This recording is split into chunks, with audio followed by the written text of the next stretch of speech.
I am Steven Deneir and I'm a professional Scrum Trainer with Scrum.org. I am also a facilitator for Agile Business Transformations with co-learning. And today I am here to talk about a question that keeps coming back in a lot of my classes.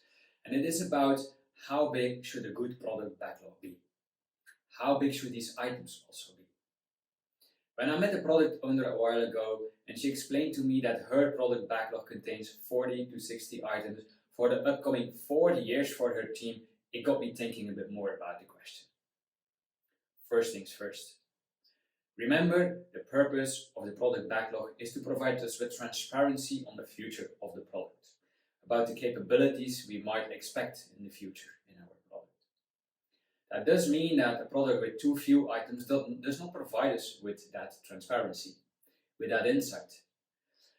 On the other hand, a product backlog with too many items will blur the future. So let's do some reasoning together. I've experienced that during a sprint of 1 month, a team typically delivers in a done increment about 5 to 10 product backlog items. And as we're learning from experience, it doesn't make sense to do product backlog refinement for 10 sprints into the future. Good practice is to do that for 2 sprints maybe into the future.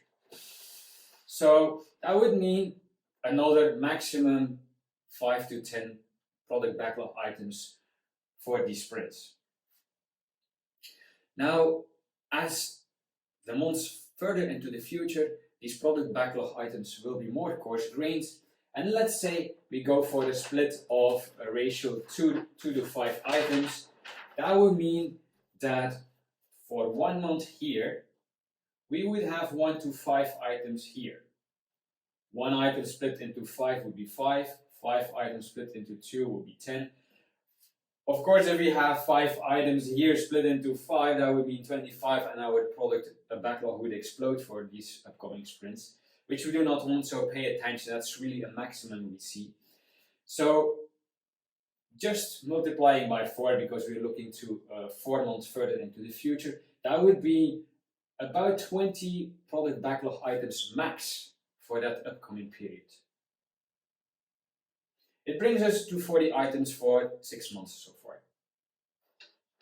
If we look further into the future, and let's say for another 6 months, and we use the same split ratio of 2 to 5, that would mean that if we want to arrive here with a maximum, for a quarter and 3 to 15 items, that would mean that we have here for a quarter about 1 to 8 product backlog items.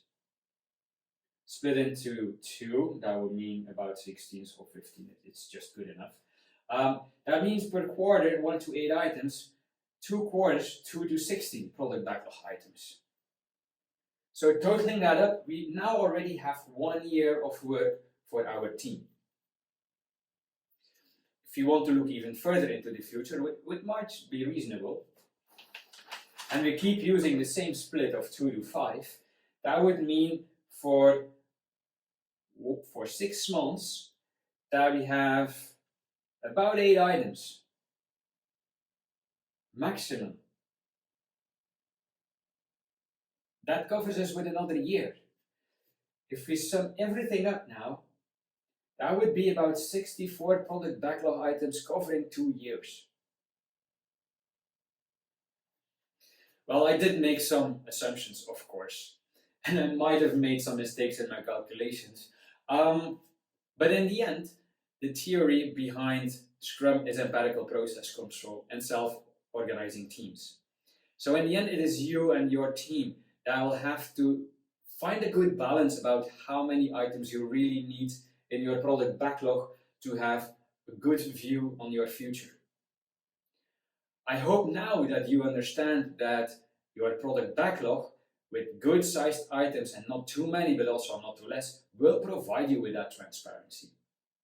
Hey, I hope you enjoyed the talk, and if you would like to continue this conversation or any other Scrum related conversations with me, then feel free to connect with me on LinkedIn or shoot me an email at steven@colearning.be.